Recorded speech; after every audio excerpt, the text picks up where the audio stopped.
All right, so this is our post-Christmas Yes, special. because We missed about 2 weeks, traveling and preparing for the holidays and all that. But the good thing is that now the list is even longer. Yes, it's longer, and we have more material. So much to talk about. Well, the hot topic right now is this movie, The Interview. Yeah. Starring Seth Rogen, is his name? Yeah. And James Franco. James Franco, yeah. Making basically a movie about assassinating North Korean president or leader. I don't know what his title is.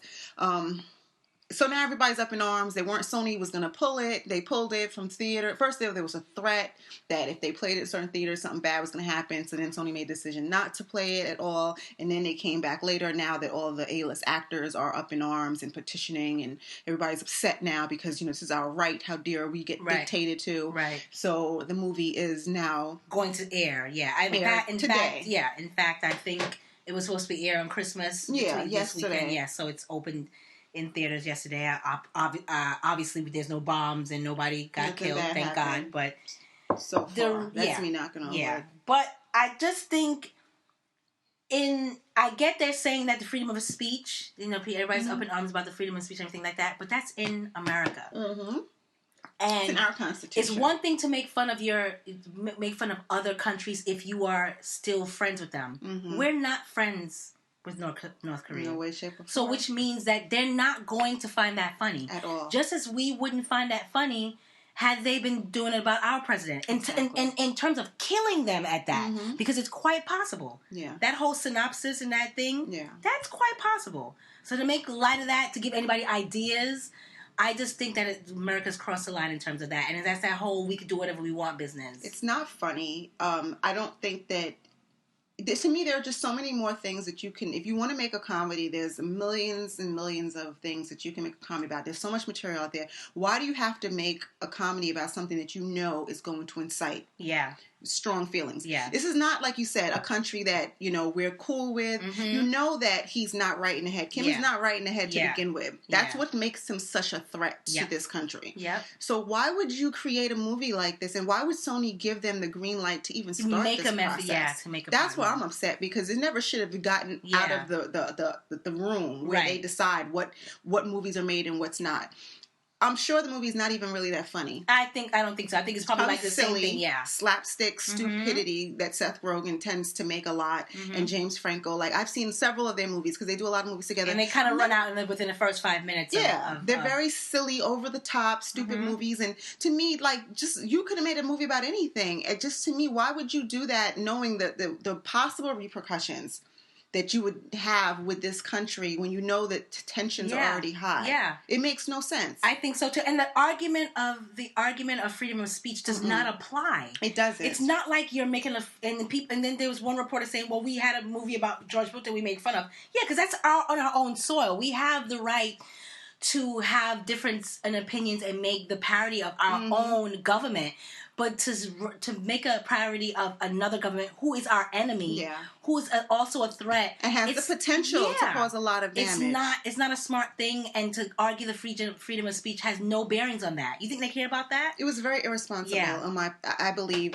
And the thing that kills me now is, now you have all this back and forth. I feel like now the movie is getting so much attention when it probably never would have got that much attention, because the movie in and of itself is probably whack. Now everybody wants to see it because there's all this hoopla around it, and now because of all of the drama and, the controversy surrounding it. So I'm sure people went out to see it, and I saw people on Facebook said, and I have a friend who wrote on Facebook, I'm going to see The Interview today because Kim Jong-un or whatever his name is told me I couldn't see it. Right, of course. That's the whole, it's always that whole patriotic, you can't tell me what to do. And that's the same thing with freedom of speech. It's the same thing with the right to bear arms. Americans are so big on, don't tell me what I can do. Don't tell me, I don't want the government in my business. I don't want the government in my pockets. I don't want you telling me that I need health insurance. Yeah. You can't tell people in America anything. They want to be lawless. They want to be lawless. But then they want to rely on the government when it suits them. And you can't govern with the lawless, I can do whatever I want to do. You have to comply to some rules and regularity in some form. And that's why the world hates us. Yeah, and it's in poor taste.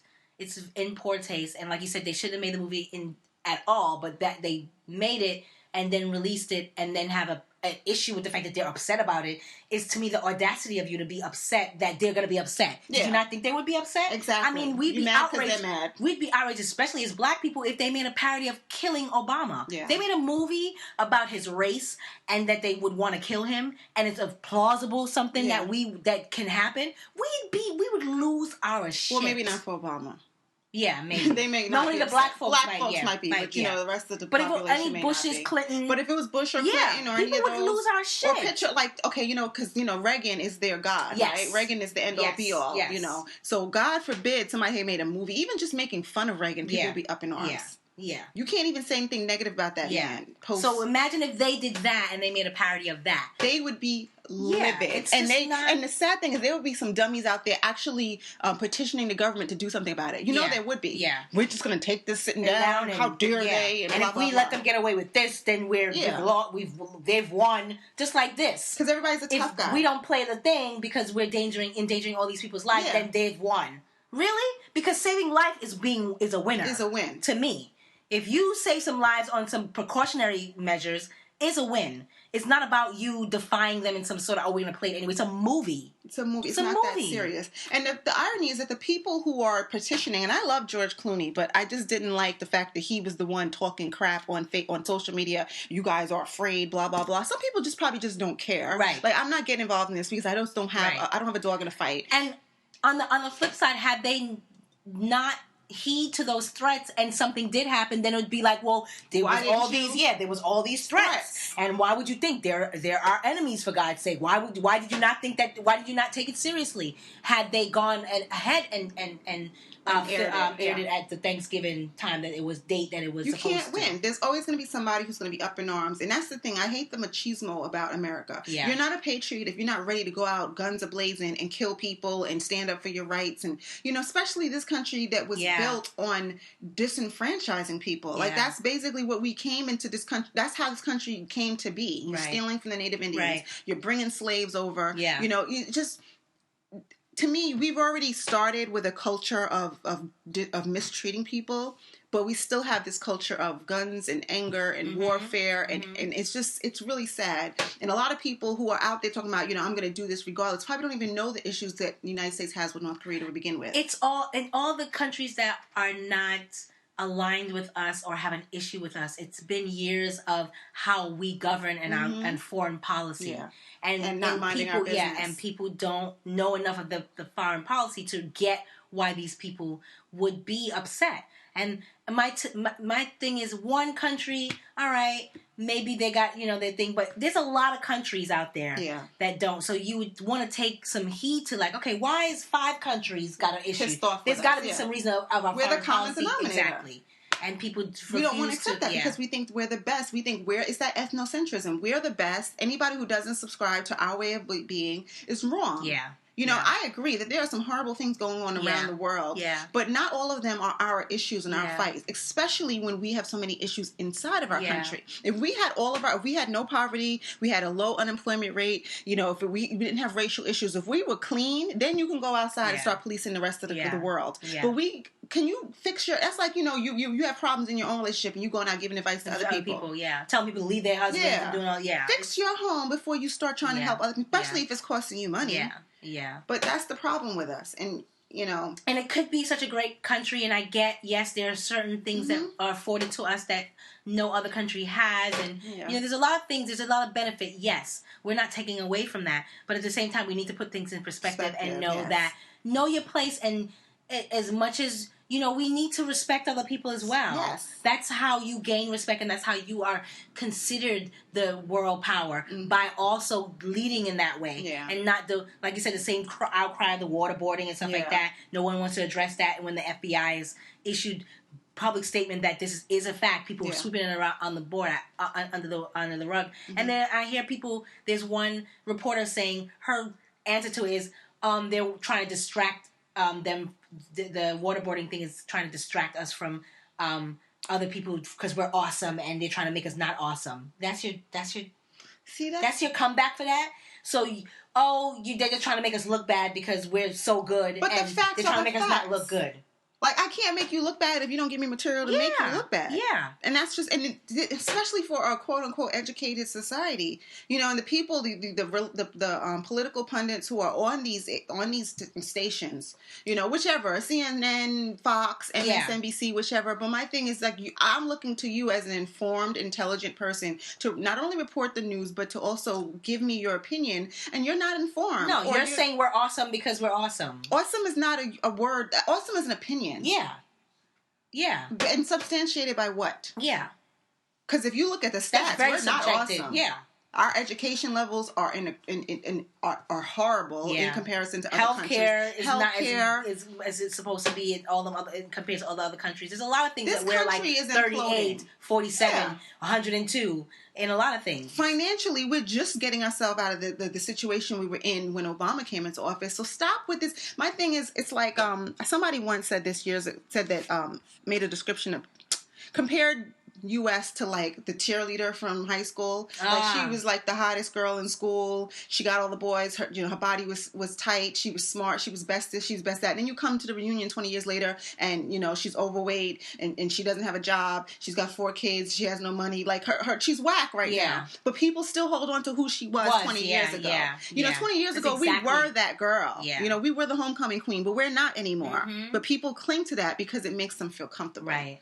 You know, the thing with North Korea... And we'll never fix something like that if we keep clinging to the past. That's my thing. You can be a patriot and be honest about your country. Yeah. People feel like they can't say anything negative about the United States because that's somehow being disloyal. No, it's the truth. And then moving forward and trying to figure out how we can make it. Yeah. If you love something, you have to be real with it. And that's another thing, like what we were talking about last time, about why kids suck today, because people are not honest with their children. Everybody gets a trophy. Everybody's a winner. Everybody is, you know, you can't talk to them without them breaking down. You know, you always have to say something positive. Nice. There are times when they're not at their best. You have to be honest. And that's when knowing that they're not at their best gives them a starting point to become better. Exactly. But if they're always at their best, when they're not, what do they have to strive for? When they're doing the bare minimum, then there's no barometer as to where that is. Because kids don't do well in school. They act poorly. You know, they misbehave on social media. They're still getting $400 cell phones every Christmas. They're still having freedom to do what they want. They're still getting the keys to their parents' car. Yep. So what incentive, and just human nature. I'm not even blaming the kids, because what incentive do you have to act right if you still get everything you want acting the way that as you a human being. As an adult wouldn't be, It's human behavior. Yeah. Simple as that. Nobody is. If I go to work every day, come in late, hardly do my work, I leave early, I have a poor attitude, and I still get raises, why should I change? I'm not going to do anything. I'm not going to do anything different. Yeah.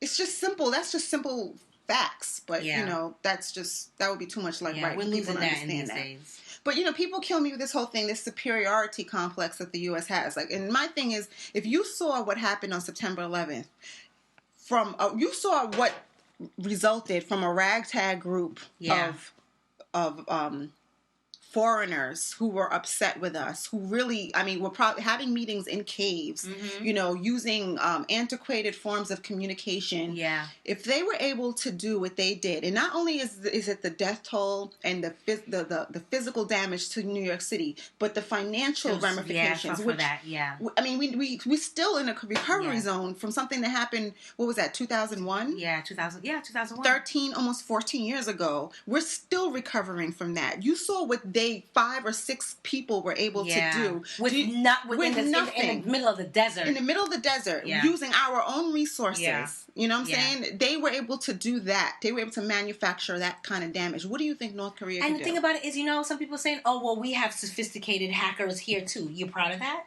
Yeah.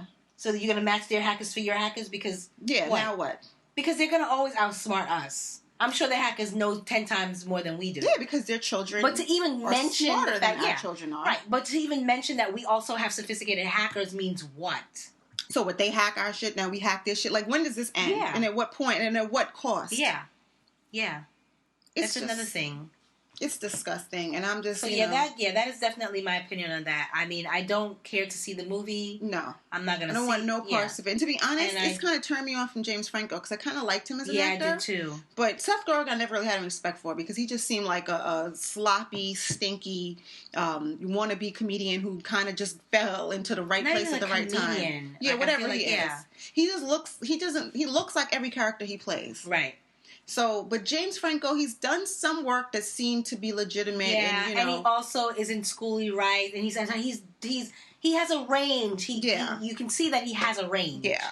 I don't know why he continues to hang out with that little rat pack of just, wannabe, whatever they are. Right. But I'm really disappointed with him. He's not saying anything about, but the fact that he even agreed to do the movie. Well, he did the movie, and he has to. And even if he doesn't, even if after the fact he's like, he still has to support it. Right. And my thing as legitimate actor, somebody who is in a position where you can turn down work, because I think James Franco can turn down work. Yeah. This is not some B-list actors like, I just need a check. Right. So you read the script, you were okay with it, you did it, you promoted it.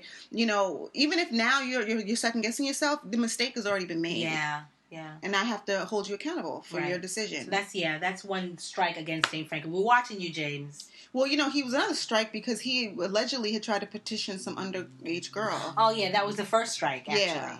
And on back and forth, how old are you or something like that? On Instagram or something. Yeah. It's like, I'll rent a hotel room. And yeah, we got 2 strikes, James. He doesn't get 3 with me. I'm done with James. I'm going to hold out for you one more time, James. I'm not. I'm done with James. If you're listening, I've had enough. The only reason you had a place in my heart is because you were Caesar's father in Rise of the Planet of the Apes. Yeah. I loved your relationship with Caesar. Yeah. But that's over. And because I watched The Dawn of the Planet of the Apes last night. As a matter of fact. We did on Christmas night. And you weren't in the movie, so you don't need. So you're probably dead in the movie. Yeah. So I'm over that. Yeah, you're dead to her. You're dead to me. Yeah. That's my 2 strikes. The Dawn. The Dawn of the Planet of the Apes was great. If Caesar's over you and you raised him, I'm over you. Yeah. Moving on. Let's stop here because I feel like this next topic, we need to pop another bottle. Right. I shouldn't say pop the bottle because that sounds so urban. Yeah. We need to open another bottle of red wine. Mm-hmm. We're not drinking Moscato. Exactly. We're not having shots. Yeah, we're not doing that. We're going to open another bottle of red wine. It's all sophistication, And we will go and maybe get some more cheese and some crackers, and we're going to move on to the next topic. See, cheese and crackers. Sophistication. Yes. Yeah, we're not eating. Let me shut up. I'm going to stop.